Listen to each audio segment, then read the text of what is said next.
Pada hari ini kita lanjutkan bahasan kitab Fathul Bari, masih bab kitabul jenazah. Jenazah ini panjang sekali. Hari ini kita berkaitan dengan lanjutan bab di sini. Langsung tidak sebutkan bab apa. Di sini hadis panjang. Haddatsana Musa bin Ismail telah membacakan hadis Musa bin Ismail. Haddatsana Jarir bin Hajim dan seterusnya dari Samurah bin Jundab.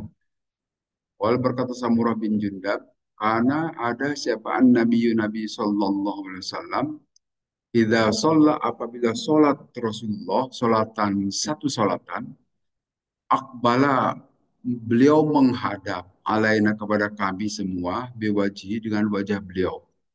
Akola kemudian beliau bersabda, man siapa ro'a yang melihat minkum di antara kalian semua Allah pada tadi malam ru'ya satu mimpi. Siapa yang bermimpi tadi malam? Ola berkata itu Samurah, fa'in ro'a ahadun qassoha. Kalaulah ada seseorang yang bermimpi pada saat tidurnya itu, maka dia akan mengisahkannya, menceritakannya. Yaqulu Masya Allah, maka bersabda Nabi, Masya Allah. Fasa'alana yaman, maka satu hari Nabi juga bertanya lagi kepada kami, hal ro'a ahadun minkum ruya, adakah yang bermimpi pada hari ini? Uluna kami semua berkata, lah tidak ada wahai Rasulullah. Ola kemudian berkata Samurah bin Jundab, lakinni tetapi sesungguhnya aku ru'aitu lailata rajulaini atayani. Tetapi pada tadi malam saya melihat dua laki-laki datang kepadaku. Akhoda maka mengambil itu dua laki-laki tadi, memegang mungkin gitu dalam istilah kita, biyadi dengan tanganku ini, bakhrojani maka mengeluarkan kedua laki-laki tadi kepada, mengajak kepada itu dalam ardil kodasa ke tanah yang disucikan. Aidan maka saat itu rojulun di tanah suci tadi, rojulun ada seseorang laki-laki, jalisun yang sedang duduk, warojulun dan seorang laki-laki, koimun yang sedang berdiri. Biadihi kallabun. Di tangannya itu ada semacam kait dari besi gitu kan.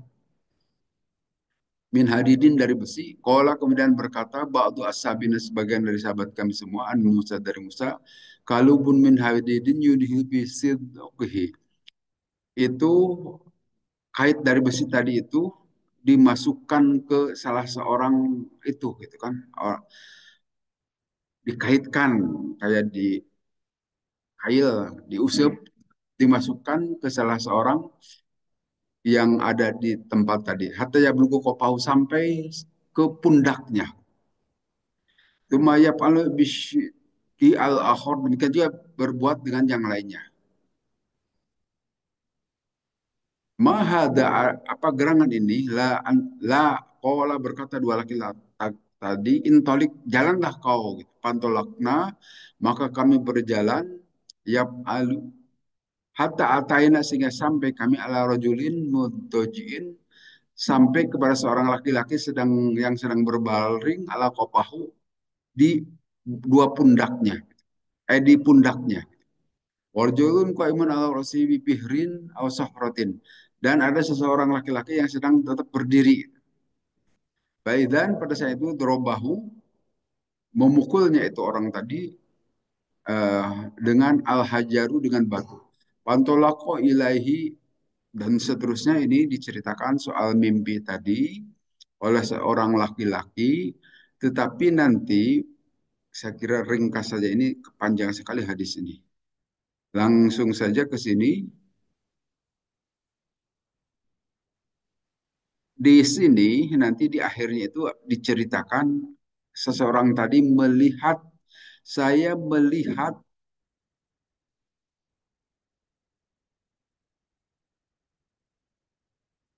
sesuatu yang aneh gitu kan. Mana antara walladzi ra'aitu fis sakfi fahum az-zunat dan seterusnya mana sekarang. Wa daru ula allati khalat daru ammatil mu'minin.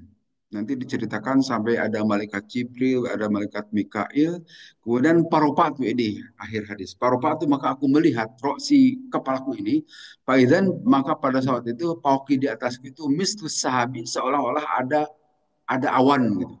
Kola dzaka manziluka. Itulah kedua laki-laki tadi itu yang mengajakku itu mengatakan itulah tempatmu. Waktu kemudian aku berkata, Da'ani adkhulu manjili.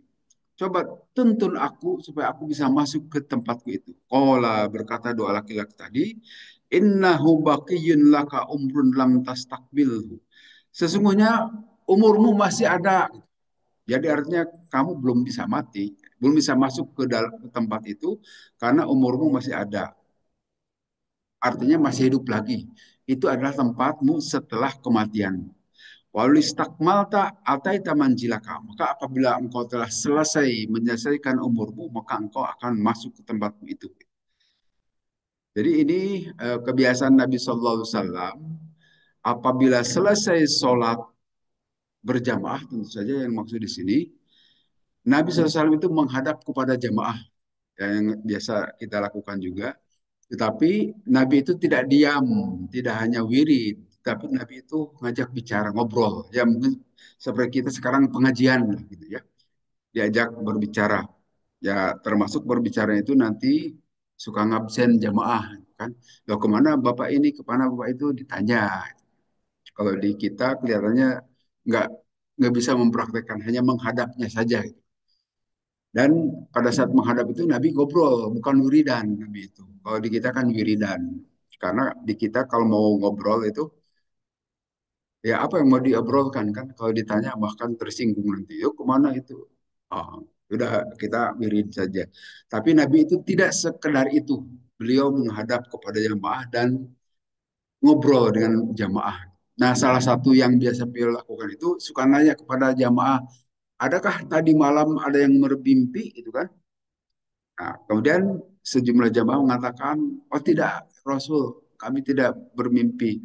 Tapi ada seseorang di malam berikutnya itu, di hari berikutnya, berkata, Rasul, saya memang tidak bermimpi, tapi saya melihat dua laki-laki, dan seterusnya ceritanya panjang tadi. Dan diceritakan, ya ini saya kira tidak ada hubungannya dengan kematian. Tapi hubungan kematian itu adalah di akhir tadi ini.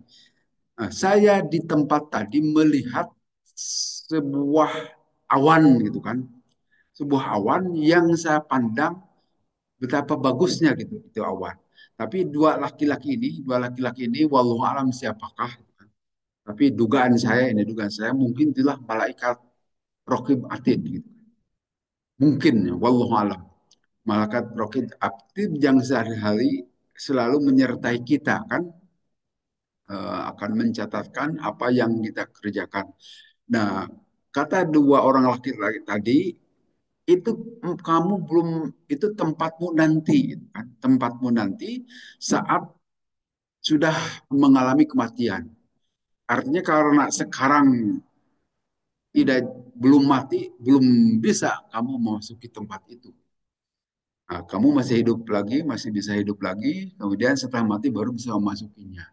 Nah, ini juga kelihatannya dengan cerita sering kan kita mendengar ada mati suri. Mati suri dan sekira banyak peristiwa-peristiwa yang berkaitan dengan kematian mati suri tadi. Ada seseorang mati, kemudian setelah beberapa hari atau beberapa minggu itu kan, bahkan itu kalau tidak salah Perdana Menteri Israel itu sampai bertahun-tahun mati surinya itu. Ariel Sharon dahulu tidak mati-mati itu, tapi tidak ingat juga, tapi masih hidup karena masih jalan itu peralatan alat ukur eh, detak jantungnya itu. Nah, pada saat mati suri itulah ruh kita diajak kemana-mana oleh para malaikat. Dan kalau diajak ke tempat yang baik, insya Allah pulang itu kita jadi baik. Tetapi apakah itu akan diajak ke tempat baik belum tentu juga. Kalau yang ngajak kita setan jadi ajaknya ke tempat yang tidak baik. Pulangnya ya tidak baik juga tetap. Walaupun bisa hidup lagi. Nah, itu seperti kita yakini bahwa kematian itu tidak ada mati dua kali. Kita hanya sekali saja mati. Jadi kalaupun ada orang yang tidak ingat seperti itu, itulah yang disebut mati suri. Tapi bukan mati. Karena seperti kata malaikat juga di sini, itu tempatmu, ada sahab, sahab itu semacam awan mungkin tempatmu. Tetapi pada saat dia mau, coba saya ingin masuk ke tempatku itu, kamu belum menyempurnakan hidup. Nanti hidupmu itu akan selesai, setelah selesai mati baru bisa masuk. Tapi kalau belum selesai, belum kematian, belum bisa memasukinya. Ikan sering yang mati suri itu suka kembali lagi, hidup lagi. Walaupun sudah dimandikan, kalaupun sudah dikafani, saat belum ada aja datang ya tetap hidup lagi. Saya kira banyak cerita ini terjadi di masyarakat kita, tetapi tadi pada saat kematian itu ada orang yang melihat diajak malaikat dengan sebenar-benarnya sehingga kembali lagi menjadi orang baik gitu kan, memperoleh petunjuk. Tetapi belum tentu selalu orang mati suri itu akan diajak ke tempat yang bisa menyadarkan yang bersangkutan. Tetapi kematian itu memang hanya terjadi sekali saja. Itu saya kira pesan yang diinformasikan oleh hadis ini. Kemudian hadis berikutnya, hadasana Mu'alla bin Asad, hadasana Wuhaib an Hisham an Abihi an Aisyata, dari Siti Aisyah radhiyallahu anha. Qalat, berkata Siti Aisyah, dakhaltu, saya masuk ala Abi Bakrin, ke rumah Abu Bakar, ke bapaknya tentu saja, beliau itu bapak Siti Aisyah radhiyallahu anhu. Maka berkata, bertanya Abu Bakar, Pikam kapantum an Nabiya sallallahu alaihi wasallam. Dalam menggunakan berapa lembar kalian pada saat mengkapani jenazah Nabi sallallahu alaihi wasallam. Olat, menjawab Siti Aisyah, fi salah sati aswabin, tiga pakaian, wahai Abu Bakar, atau tiga lembar gitu. Bidin suhuliyatin laisa fiha komisun. Menggunakan kain warna putih, ya, seperti kain kapan yang biasa kita gunakan, suhuliyatin yang berasal dari Yaman, laisa fiha qamisun, yang tidak ada baju kurung gitu. Tidak menggunakan baju kurung, wala imamatun, dan tidak ada juga sorban, tidak menggunakan sorban gitu. Waqala, kemudian bertanya lagi Sayyidina Abu Bakar kepada Sayyidina Aisyah, bi ayyamin tufiya Rasulullah, pada hari apa Rasulullah wafat? Qalat, menjawab Siti Aisyah, yaumal isnaini, pada hari Senin Rasulullah wafat. Qala fa ayyuha yaumin hada? Kemudian bertanya lagi Abu Bakar, hari apakah ini? Qalat, menjawab lagi Siti Aisyah, yaumul isnaini, hari Senin. Berarti setelah sepekan gitu. Qala, berkata Abu Bakar, arju fi ma baini wa bainal laili, aku berharap pada sesuatu hal yang antara aku dan antara nanti malam. Panadur isabin alaihi kana yumarradu fihi. Kemudian Abu Bakar melihat kepada pakaiannya yang pakaian itu dipakai pada saat beliau sedang sakit. Beliau juga kan tidak lama menjabat khalifah, selang setahun dua tahun meninggal juga saat saat sakit ini. Hirodun min Ja'faron, yang ada minyak Ja'faron itu, ada harum-haruman. Akola, kemudian berkatalah Abu Bakar, Iksilu saubihada, tolong cuci pakaianku ini ya, hai Aisyah. Wazidu alaihi saubaini, dan tambahkan terhadap pakaianku itu dua pakaian lagi, dua lapis lagi. Maka pinuni, kemudian kalian nanti tolong kapani aku menggunakan kain yang biasa aku pakai sehari-hari. Pima ditambah jadi tiga lapis di sini. Qultu inna hadza khalaqun. Ini adalah buatan. Qala innal hayya ahkum bil jadid. Ini yang terbaru. Wah, ini udah lama itu, wahai Abu Bakar. Kenapa mau dipakai untuk mengkapani? Qala, kemudian berkata lagi Abu Bakar, innal hayya, sesungguhnya orang hidup itu ahakku bil jadid, lebih berhak menggunakan kain-kain baru, pakaian baru. Minal mayyiti, daripada mayat. Falam yutawafa hatta amsa min lailatul sulasa wa dufina qabla ayyusbiha. Kemudian kelihatannya ini cerita menjelang Sayyidina Abu Bakar meninggal. Karena beliau itu di antara Khulafaur Rasyidin yang meninggal normal, tidak terbunuh. Kalau yang lainnya terbunuh kan ya. Nah, Sayyidina Abu Bakar itu dalam keadaan sakit sebagaimana Nabi SAW. Tetapi sebelum beliau meninggal berwasiat dahulu, tolong aku kafani, tutup jenazahku ini menggunakan pakaian yang aku pakai. Tolong cuci dulu dan tambah dua lapis lagi supaya tiga lapis. Karena sebagaimana Nabi juga menggunakan tiga lapis, gitu. Menggunakan tiga lapis pada saat Nabi dikafani. Kemudian Sayyidina Abu Bakar meninggal hari Selasa di sini ya, malam Selasa. Wadupina qabla yusbih dan dikuburkan beliau sebelum pagi-pagi, sebelum subuh. Jadi kalaupun kita mau meninggal misalnya tolong menggunakan kain ihram yang pernah aku gunakan saat haji, boleh-boleh saja. Tapi tentu saja harus ada yang mendengar, harus ada saksi. Karena kalau tidak ada saksi tidak tahu nanti. Tolong saksikan kain ihram yang pernah dipakai pada saat umroh atau saat haji dipakai untuk eh, bungkus saat meninggal. Boleh saja itu.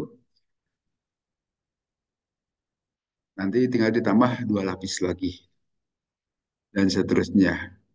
Barangkali ada yang mau berwasiat begitu, silakan.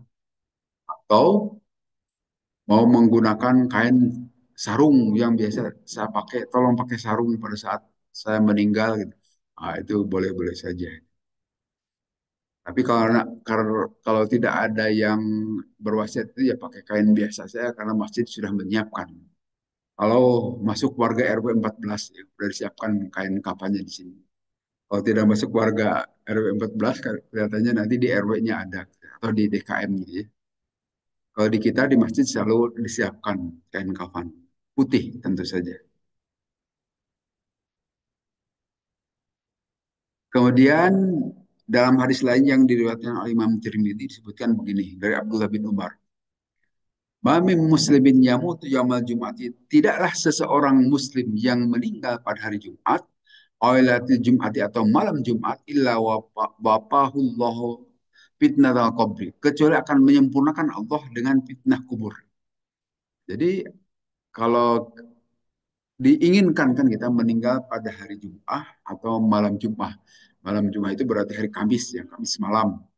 Mulai maghrib itu sudah masuk malam Jumat.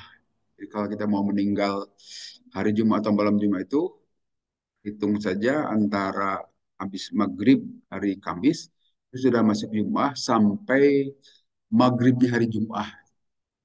Nah, kata Nabi SAW, orang yang meninggal pada hari Jumat itu maka akan Allah wafahu di sini atau wakohu, Allah akan memeliharanya dari azab kubur, dari fitnah kubur katanya. Ya kalau bisa hari Jumat kita meninggal ya, tapi ya kita tidak bisa minta kan, itu Allah yang menentukan.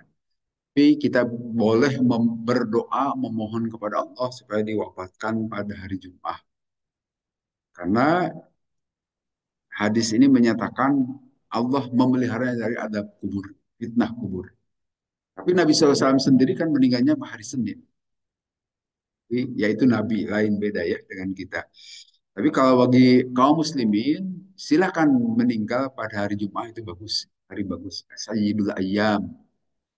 Tapi bukan berarti tidak bagus juga meninggal di hari-hari yang lain. Ya silahkan saja meninggal kapan saja. Bagaimana Allah menentukan. Nah, kalau Allah menentukan hari Jumat, wah itu istimewa bagus bagi kita. Tapi kalau kita meninggalnya di luar hari Jumat, ya udah terima saja mau apa lagi. Nah, mudah-mudahan tetap kita dibebaskan dari siksa kubur. Hanya di sini memang ada jaminan sehingga pada mau meninggal pada hari Jumat. Boleh saja memohon kepada Allah. Kemudian hadis berikutnya haddatsana Sa'id bin Abi Maryam haddatsana Muhammad bin Ja'far qala akhbaroni Hisham an Abi an Aisyah radhiyallahu anha. Sesungguhnya diterima dari Siti Aisyah radhiyallahu anha anna rajulan sesungguhnya seseorang qala berkata itu seseorang Nabi kepada Nabi sallallahu inna ummi sesungguhnya ibuku itu uktutilat telah meninggal nafsuha dirinya wa dhunnuha dan aku menduga kepada ibu itu lawat kalimat Kalaulah bisa bicara itu ibuku, tasodakot, pasti dia akan sodako. Hala ajrun, maka apakah ada ganjaran bagi dia, bagi ibuku itu? In tasodaktu, apabila aku sodako, anha, atas nama ibuku. Ola menjawab Nabi SAW, naam, iya. Nah, ini bolehkah sodakoh bagi seseorang yang sudah meninggal? Itu pertanyaan umum kita itu. Nah, ini jawabannya sebelumnya pernah saya bahas kan di surat An-Najm dulu itu. Ada ayat yang menyatakan wa alaisa lil insani illa masa. Tidaklah bagi seseorang memperoleh satu hal kecuali apa yang dia usahakan. Itu ayat Quran. Kemudian hadis Nabi, idza mata ibnu adama in qata'a amaluhu. Apabila meninggal seorang anak Adam, maka terputuslah amal-amalnya. Kecuali ada tiga. Nah, tiga itu sodakoh jariah, ilmu yang bermanfaat, dan anak soleh yang mendoakan. Nah, sekarang hadis ini kok berbeda? Nah, perlu diperhatikan ya, harus teliti dilihat hadis ini. Ada kata-kata wa adunnuha, dan aku menduga, artinya punya dugaan kuat bahwa ibunya itu kalaulah sempat berbicara pada saat meninggalnya itu mungkin dalam keadaan koma gitu kan, tidak bisa berbicara. Nah, kalaulah sempat berbicara, beliau itu akan bersodakoh, akan menyatakan diri bersodakoh. Nah, artinya kita boleh mensodakoh di atas nama jenazah kalau jenazah tadi itu atau mayat yang sudah meninggal itu punya rencana mau sodako, tapi tidak keburu melaksanakan sodako, keburu meninggal, gitu kan? Atau ada seseorang mau melakukan ibadah haji, hajinya belum terjadi musim itu, tapi dia sudah berencana niat mau melakukan ibadah haji, tapi sebelum musim haji keburu meninggal, tidak apa-apa dihajikan terus, haji badal. Karena apa? Dia sudah punya rencana sebelumnya. Jadi harus ada kaitan loh di sini. Jangan ujuk-ujuk kita kurbankan atas nama bapak kita yang sudah meninggal 10 tahun yang lalu. Nah, itu tidak nyambung dengan ayat tadi. Tapi kalau di sini masih nyambung karena ada rencana, ada dugaan kuat beliau itu akan bersodakoh kalau sempat bisa bicara. Nah, kalau ini mungkin meninggalnya dalam keadaan tidak bisa bicara sehingga tidak begitu. Nah, dugaan juga boleh digunakan. Sama seperti zaman Nabi, ada seorang perempuan, Rasul, eh, kalau tidak salah ibuku itu sudah meninggal. Tetapi sebelumnya beliau berencana melakukan ibadah haji. Apakah boleh aku menghajikannya? Kata Rasul, silakan hajikan. Nah, jadi kalau ada rencana sebelumnya itu silakan lanjutkan. Atau misalnya ada rencana mau kurban, kalau di kita itu apa? Tabungan kurban itu gertak gitu kan. Gertak kan itu rencana mau kurban tahun depan, tapi sebelum tahun depan tiba, keburu meninggal, teruskan saja kurbannya bagi almarhum. Tapi kalau tidak ada rencana tiba-tiba dikurbankan, itulah yang tidak nyambung. Itulah yang tidak akan sampai pahalanya. Seperti kata Imam Syafi'i juga. Itu Imam Syafi'i loh yang berkata menafsirkan. Silakan lihat kalau tidak yakin tafsir Ibnu Katsir pada saat menafsirkan ayat Allah salil insan illa masa itu Imam Syafi'i yang memberikan tafsir bahwa tidak akan sampai pahala dari orang yang hidup kepada orang yang meninggal karena kalau tidak ada niatnya. Kecuali kalau ada niat, ada rencana itu nyambung, bisa sampai. Jadi kalau tidak ada rencana tidak akan nyambung. Sehingga kalau kita mau mengorbankan, kita mau menghajikan, mau sodako, tentu dari orang yang punya rencana mau sodako, mau kurban, mau haji, ataupun mau berbuat kebaikan yang lainnya, silakan. Tapi kalau tidak ada rencana itu sia-sia, mendingan atas nama yang hidup saja. Kemudian di hadis berikutnya, Haddatsana Ismail, haddatsana Sulaiman an Hisham, haddatsani Muhammad bin Harb, haddatsana Abu Marwan Yahya bin Abi Zakaria an Hisham an Urwa an Aisyah dari Siti Aisyah. Qalat berkata Siti Aisyah, in kana kalaulah ada Rasulullah SAW liyata azzaru, beliau akan menyatakan uzur gitu, marodi di dalam keadaan sakitnya. Aina ana al yauma, di mana aku pada hari ini? Aina ana godan, di mana aku besok? Ya, karena kita tahu istri Rasul itu ada 9 kan waktu menjelang beliau meninggal. Dan beliau itu bisa berbuat adil, kilir gitu kan. dari 9 istrinya itu. Tapi pada saat sakit, barangkali Rasulullah tidak ingat harus di mana ini, gitu. Sehingga bertanya kepada istri-istrinya. Kemudian tetapi Rasulullah ibtu al yamin Aisyah. Beliau itu ya bagaimanapun beliau juga manusia kan, punya perasaan. Lebih senang memang di Siti Aisyah di antara 9 istri itu. Kalau makana yaumi qabadahullah, maka pada saat sedang ada di rumahku, Allah nanti mencabut nyawa beliau. Baina sahri wa nahri, di antara dalam pelukanku gitu kan. Wadupina pi baiti, dan dimakamkan atau dikuburkan Nabi, ditanam Nabi pi baiti, di rumahku. Jadi pada saat kita tahu Nabi SAW itu punya 9 istri dan kilir, rumahnya dekat-dekatan, hanya berupa kamar-kamar saja barangkali ya.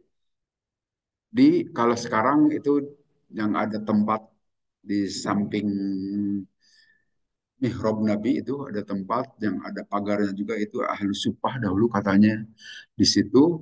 Itulah rumah-rumah istri Nabi saat itu. Jadi beliau selalu bergiliran di antara 9 istrinya itu harus di mana di mana. Tapi pada saat sakit barangkali beliau lupa harus kemana ini, harus di rumah siapa. Beliau bertanya. Itulah salah satu syarat poligami itu harus berbuat adil. Adil setidaknya dalam hal yang sifatnya fisik. Kalau menggilir itu kan fisik, mampu, bisa. Dan rumah-rumah juga itu adalah sifatnya fisik.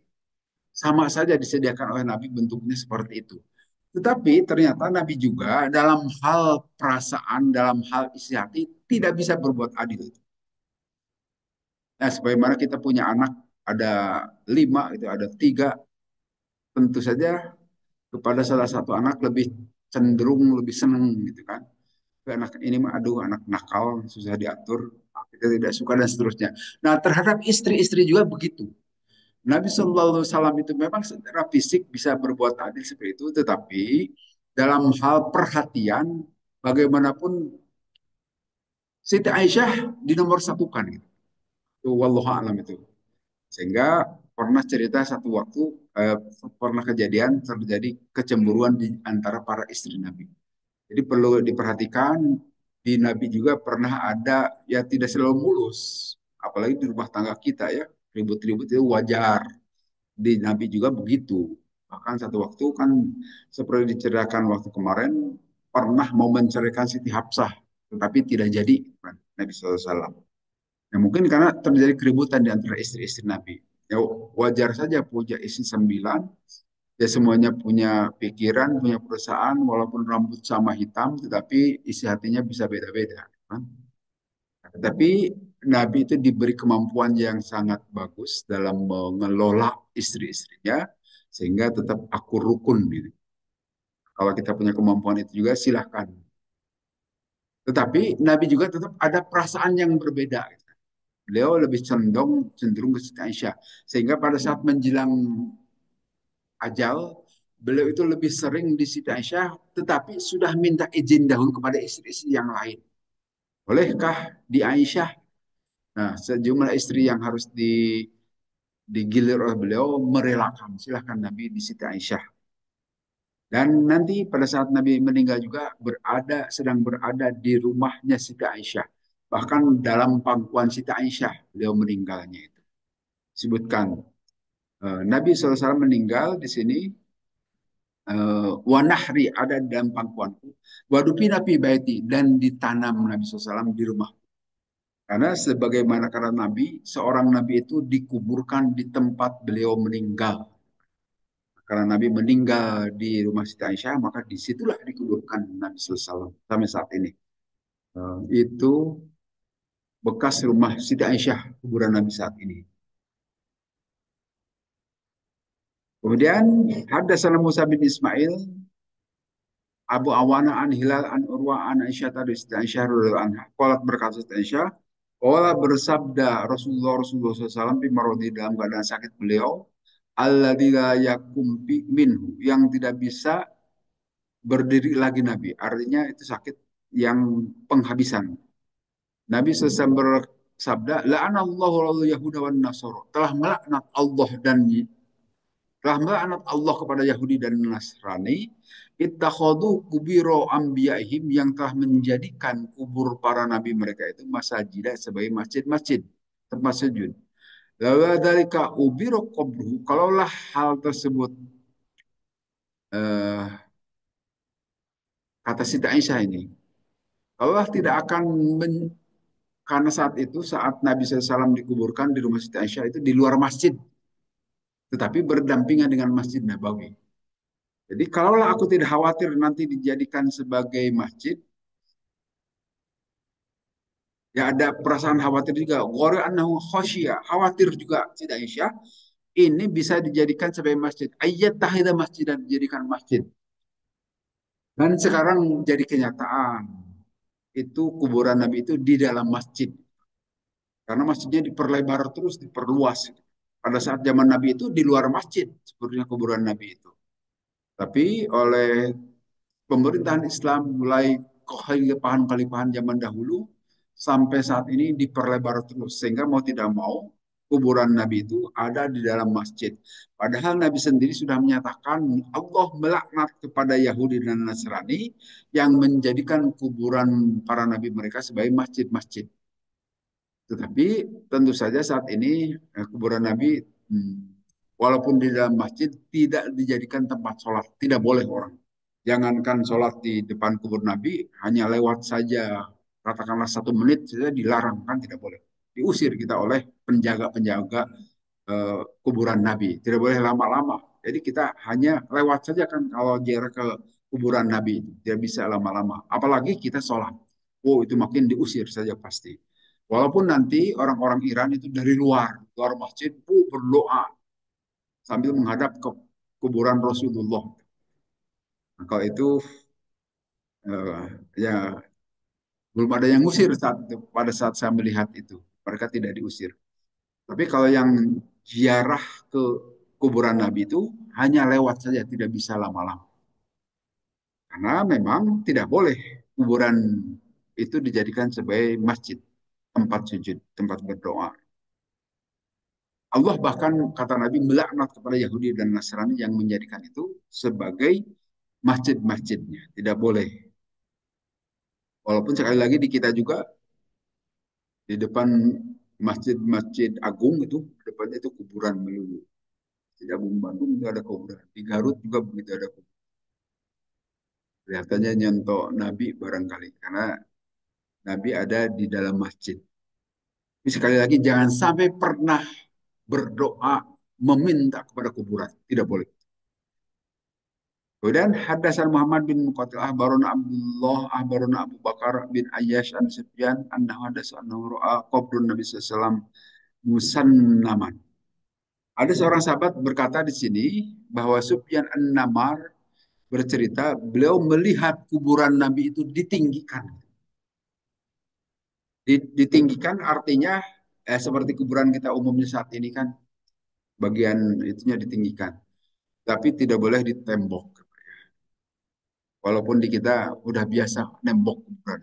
Padahal eh, di kuburan Nabi tidak ditembok. Demikian juga kalau kita lihat di Baki ataupun di Ma'ala tidak ditembok. Kemudian dalam hadis lain disebutkan hadasana Parwah hadasana Ali an Hisham bin Urwa an Abi lamma sakoto. Pada saat jatuh menimpa alaihim kepada para sahabat Alha itu tembok di Jamanil Walid bin Abdul Malik pada saat Khalifah Walid bin Abdul Malik akhadu bin Aihi maka kemudian para sahabat memperbaiki atau orang-orang saat itu mau memperbaikinya. Fabadat lahum kodamun. Nah, pada saat itu terlihat ada kaki gitu kan di sekitar kuburan Nabi. Jadi eh, karena bekas rumah Siti Aisyah mungkin itu masih tertutup zaman dulu juga. Nah saat itu bangunan itu jatuh atau rubuh gitu kan. Nah saat mau diperbaiki tampak ada sebuah kaki. Apakah tidak dalam atau karena tergali itu? Wallahu alam ini tidak disebutkan. Apa sih wadan qadamun Nabi. Nah, kemudian para sahabat terkaget-kaget dan menduga bahwa itu adalah kaki Nabi SAW. Wa wajadu ahadan ya'lamu dzalika hatta qala lahum Urwah la wallahi. Kata Urwah, bukan, itu bukan kaki Nabi. Mahia qadamun Nabi, bukan kaki Nabi. Mahia illa qadam Umar radhiyallahu anhu. Tiada lain itu adalah kakinya Sayyidina Umar. Nah, karena kita tahu di kuburan itu ada tiga kuburan. Yang pertama kuburan Nabi, yang keduanya kuburan Sayyidina Abu Bakar, yang ketiganya kuburan Sayyidina Umar. Ada tiga orang yang dikubur di sekitar itu. Dan ada lagi satu yang bisa dijadikan kuburan itu nanti rencananya katanya untuk kuburan Nabi Isa alaihissalam. Nah, Nabi Isa juga nanti akan turun lagi dan meninggal nanti dikubur di situ. Nah, saat diperbaiki itu di sekitaran kubur Nabi itu kelihatan kaki. Itu tadi wallahu alam apakah jatuhnya dinding itu sampai menggali kuburan gitu kan sehingga tampak ada kaki atau tidak terlalu dalam wallahu alam itu. Yang jelas saat itu ada kaki. Jadi masih utuh kuburan Nabi sampai saat ini dan para sahabatnya itu. Sama seperti para eh, kaum muslimin yang baik-baik saja atau kaum syuhada itu. Jenazahnya utuh, tidak hancur oleh tanah. Terlihat kaki dan menduga itu adalah kaki Nabi. Tapi kata sahabat yang lain, ah, bukan itu kakinya Sayyidina Umar. Nah, karena kita tahu kan kuburan di dalam Nabi itu tidak sejajar itu kuburan itu.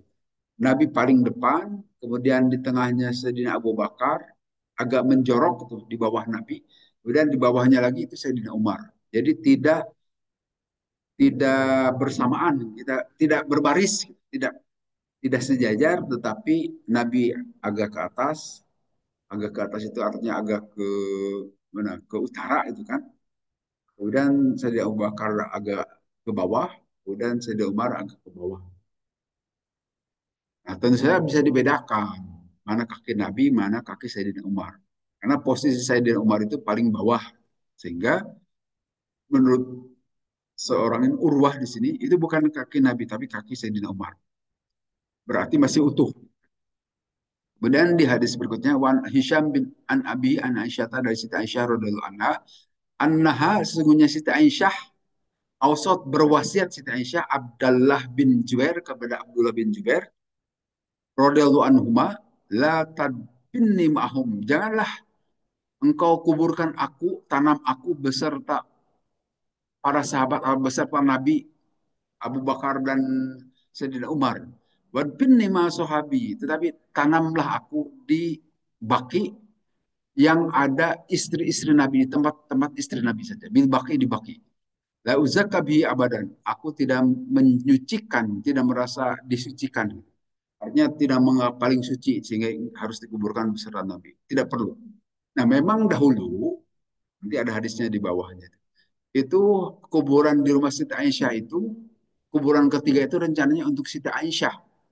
Tetapi pada saat Sayyidina Umar menjelang wafat, beliau meminta kepada anaknya Abdullah bin Umar, tolong tanya kepada Ibu Aisyah, gitu kan, bolehkah aku ditanam di samping Nabi, di kuburan Nabi?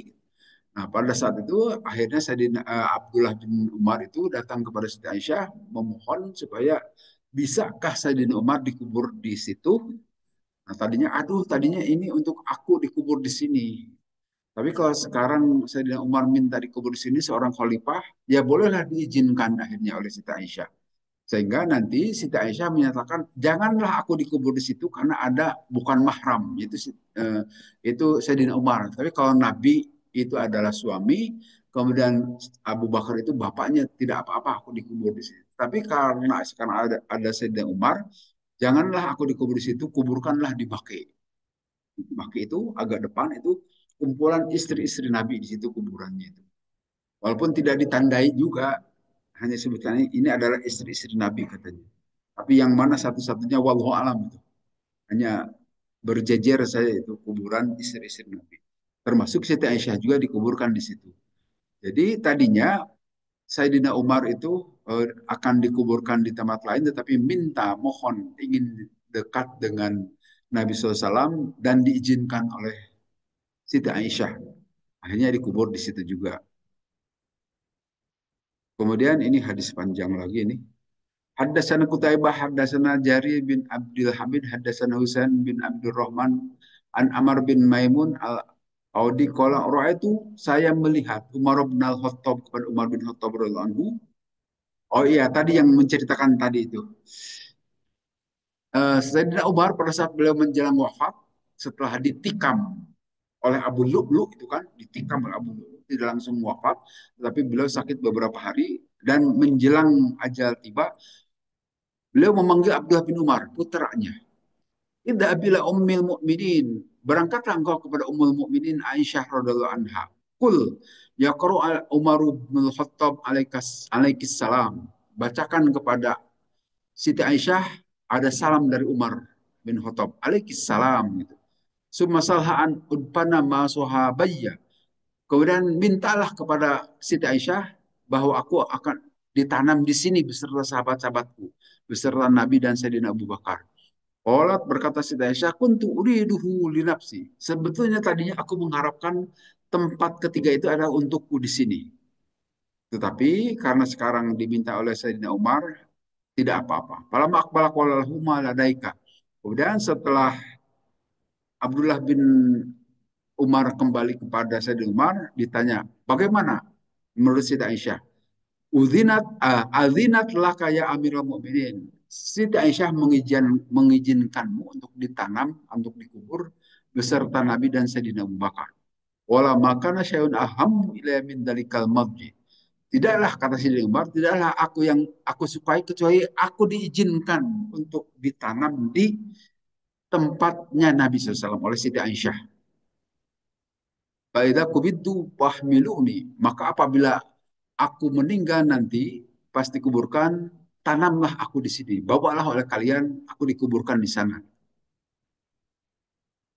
Nah, kemudian akhirnya seperti kita ketahui sampai saat ini, kuburan Sayyidah Umar itu beserta kuburan Nabi Shallallahu Alaihi Wasallam di tempat sampai saat ini masih sudah 1400 tahun lebih Nabi Shallallahu Alaihi Wasallam beserta para sahabatnya di sana. Jadi dalam hal ini kita juga mau dikuburkan pesan dari sekarang mau dikuburkan di mana itu silahkan saja boleh. Seperti saya sudah mesen di kuburan di itu Memorial Firdaus Park yang di ujung Rum. Dan saya sudah lihat-lihat ke sana tuh. Itu bagus itu. Tidak ada tembok-tembokan. Jadi di situ tersusun rapi, dan rapi sehingga nanti pada saat meninggal di situ ditanam 3 orang, satu lubang 3 orang. Dan sampai saat ini belum berisi satupun. Nah, nanti silahkan di situ saya berencana itu kan untuk dikuburkan sudah. Walaupun sebetulnya di Garut di kampung juga punya kuburan keluarga itu. Tapi biarlah keluarga saya yang lain saya di sana. Saya sudah pesan di sini, Pak. Ini bukan apa-apa saya sampaikan. Kalau nanti saya meninggal, silahkan hubungi Taman Firdaus Memorial Park untuk memandikan, mengapani, sampai mengantarkan jenazah ke sana. Jadi tidak perlu oleh Pak Tanu. Siapa duluan yang meninggal ya, tidak tahu kita. Ini saya sampaikan supaya nanti ya kalau sudah meninggal kan tidak bisa menghubungi lagi oleh yang hidup. Nah, sampai saat ini ada nomor teleponnya itu ada di rumah saya. Hubungi nomor teleponnya. Di samping istri saya juga tahu. Tapi kita tidak tahu siapa duluan yang meninggal kan. Tapi dari sekarang sudah ada. Tidak perlu repot-repot, sudah siap diantarkan ke sana. Kemudian bahwa jenazah Nabi itu An-Nabi SAW dupina fi baiti Aisyah dikuburkan di rumah Siti Aisyah. Babu mayukrohu min ittihadil kuburi ala masjid. Nah, kemudian tentu saja seperti tadi disebutkan tidak boleh menjadikan masjid di kuburan. Jadi kalaupun mau bangun masjid ya kuburannya harus dipindahkan dahulu. Kemudian tadi disebutkan para itu Rasulullah SAW kondaman nah, tadi susunan jenazah Nabi dengan para sahabatnya begitu. Aku melihat jenazah Nabi itu mau kondaman lebih di depan. Wa Abu Bakri Rosi baina katifain Nabi, sedangkan kepala Sayyidina Abu Bakar ada di sekitar ini apa? Pundak. Itu pundak ya. Belikat Nabi gitu kan. Belikat Nabi berarti kepala Abu Bakar di sini. Kemudian demikian juga wa Umaru Rasul inda rijlain Nabi. Nah, kalau Sayyidina Umar ada di sekitar kaki Nabi, berarti lebih ke belakang lagi. Itu menurut penjelasan dari Fathul Bari dan tidak akan pernah berubah gitu saja sampai saat ini. Jadi sengaja Nabi tidak sejajar dengan para sahabat. Itu juga bagian dari penghormatan para sahabat bahwa Nabi itu lebih mulia dibanding dengan yang lain-lain. Sehingga penempatan jenazahnya tidak disejajarkan oleh para sahabat. Itu pikiran seperti itu sudah ada sejak zaman dahulu. Dan zaman sekarang juga begitu. Kan coba saja presiden. Presiden kalau berjalan pasti di depan. Walaupun ada yang paling depan lagi itu bagian keamanannya itu. Itu bukan apa-apa untuk mengamankan supaya presiden tidak ada yang nyerang, kan? Walaupun ada yang nyerang, biar pengamannya dahulu yang diserang. Tapi tidak mungkin presiden berjalan di belakang. Itu penghormatan kepada pimpinan. Nah, demikian juga Nabi SAW. Kalau Nabi itu bukan sekedar fisiknya saja, tetapi sampai ruhaninya juga adalah mulia. Beda dengan presiden. Dihormat-hormat itu pada saat menjabat saja. Kalau sudah tidak menjabat, mah didemokan itu presiden, Pak, ya. Tidak terhormat lagi itu presiden. Tapi kalau Nabi tetap terhormat sampai beliau meninggal. Bahkan menjadi tokoh dunia. Kemudian di hadis terakhir, hadasana Adam, hadasana Syubah, an Amash, an Mujahid, an Aisyata, radhiyallahu anha.